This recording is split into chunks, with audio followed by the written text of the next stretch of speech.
Michel Platini and Ziko, two champions, the stars of the 70s and 80s. The Frenchman was born in Juef, the 21st of June 1955. The Brazilian in Quintino on the 3rd of March 1953. Michel Platini played in 3 FIFA World Cups for a total of 14 appearances and 5 goals. His debut match took place in Argentina in 1978. He was only 23 years old at the time and initially failed to impress. In 1982, it was the mighty France who made their way to the FIFA World Cup final.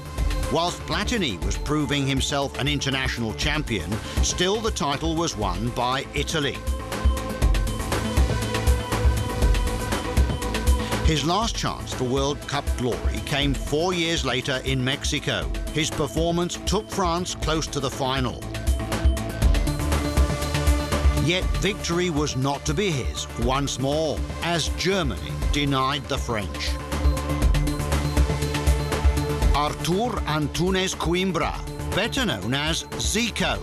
History repeats itself for Ziko, 14 appearances and 5 goals.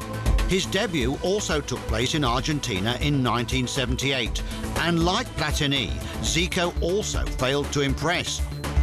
By 1982, he was wearing the number 10 shirt for Brazil and playing some of the most incredible football of the competition.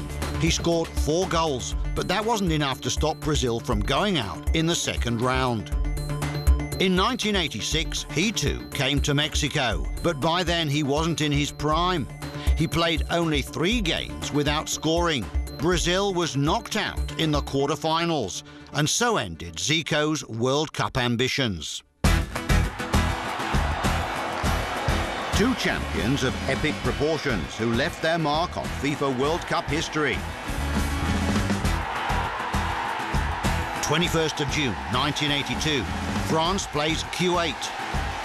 It is a beautiful sunny day, made brighter by a thunderbolt named Michel Platini, who in the 43rd minute makes FIFA World Cup history.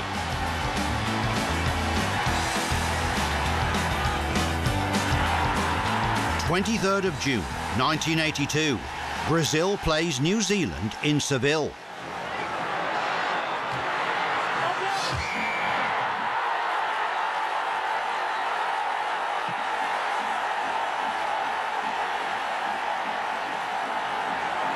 The South American flair of Ziko was no more obvious than when he was taking a spot kick.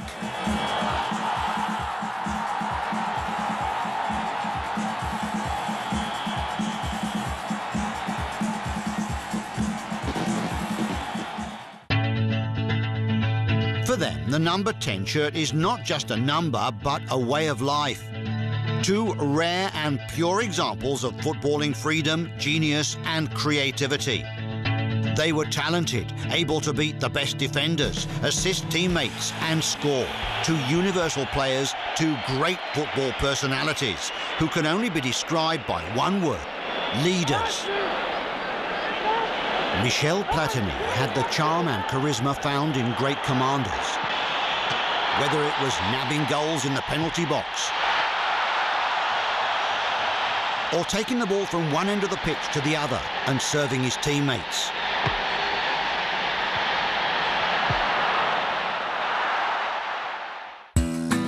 Ziko was fortunate in having great teammates like Socrates and Falcao, but it was his leadership which steered the team.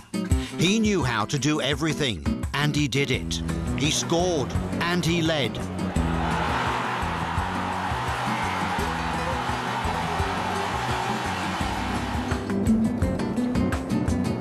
Ziko. Socrates! 1-1!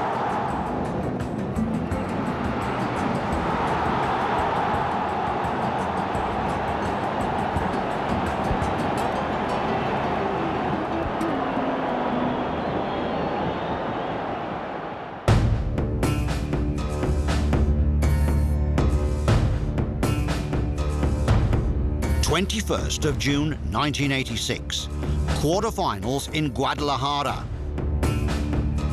Platini and Ziko challenge each other for what promises to be a duel to the end. Platini starts on the pitch, Ziko on the bench. Brazil gets off to a good start. The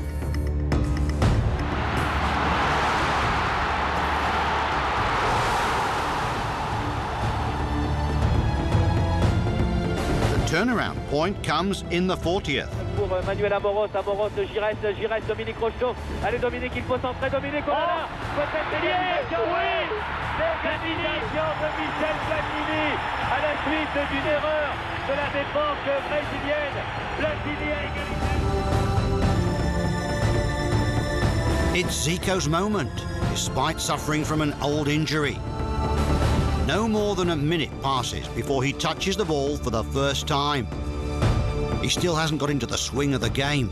His muscles have not yet warmed up. Yet he doesn't hesitate for a second and goes directly to the penalty spot.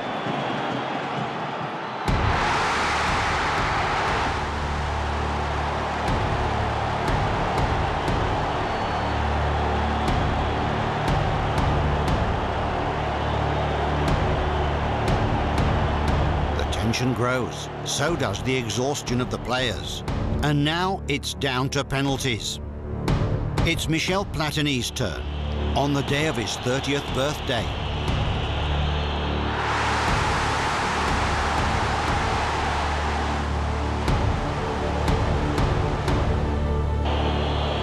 Ziko has his second chance, and he does not fail. In the end, it is France who goes through to the next round. France are in the semi-final. Two champions who never got their world title. FIFA World Cup for them was a curse, and winning the cup remained nothing more than a dream. In 1986, Michel Platini was in his prime, leading a team of great champions. He was an inspiring leader both on and off the pitch, three-time winner of the Golden Ball. But as he came up for the second time against the German wall, so vanished his dreams of cup glory forever. Ziko was the treasure of Brazil in 1982. It is without doubt one of the most impressive and strongest Brazil teams to date. Against Italy, a draw would have been enough.